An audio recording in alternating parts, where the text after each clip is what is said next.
building consistency without burning out, right? So I don't want you to be tore from the floor up, right? Exhausted.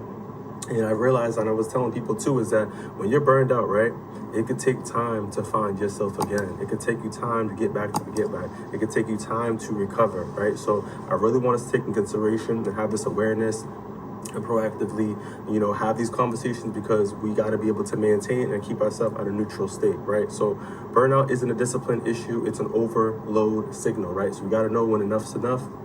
Right, so if consistency keeps leading to burnout, the problem isn't you, it's how consistency is being defined, right? So what is our patterns? Why are we keep going the extra mile? Why are we taking on more responsibility, right? What's on our plate?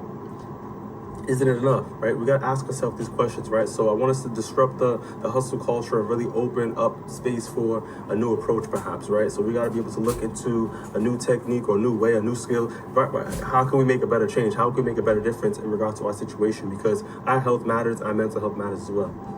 Right, so I really want to normalize, reducing the shame, because as you know, mental health has a stigma. We already know what's up, right? So many people equate the consistency to pushing every day, loudly and visibly, right?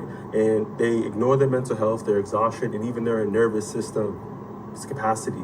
And this is something that's keeping your body whole. This is what's keeping your body operating. This is what's keeping your body in safety mode, right? So burnout often comes from overexposure and overextension, not the lack of effort, right? So most of us are motivated. Most of us want to do what we want to do. Most of us want to live with purpose and, and add value and, do what we have to do when we're in these different rooms or these different environments, right? But we also got to take into consideration that when we're overextending our hand, we're just overdoing it, right?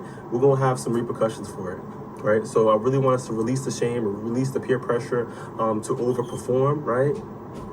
In regards to making this a public thing, because this is something that we all could benefit from. We all need to highlight this, because we got to take care of ourselves out here. Pulling some psychoeducation, which is, that education, that knowledge, and also to therapeutic skills as well to stay grounded, right? Is, consistency is about the patterns, not the intensity or the visibility, right? The nervous system needs us to recover. As mentioned, the nervous system is that safety net, right? To sustain the effort, right? So if you want to be able to make that money, you want to be able to make the impact, you want to be able to gain that knowledge, etc., do what you got to do out here, right? You got to be able to have a balance to this, right? So performing progress can drain more energy than work itself, right? Let's believe it may take you 10 times more to recover. I'm exaggerating, but you know what I mean, right? It could take you more time to recover if you wasn't, if perhaps you wasn't in a situation where you didn't got to be tore from the floor up. You didn't have to burn out, right? So I really want to take that in consideration. Pushing through exhaustion trains, avoidance, not resilience. I'll say it again, pushing through exhaustion trains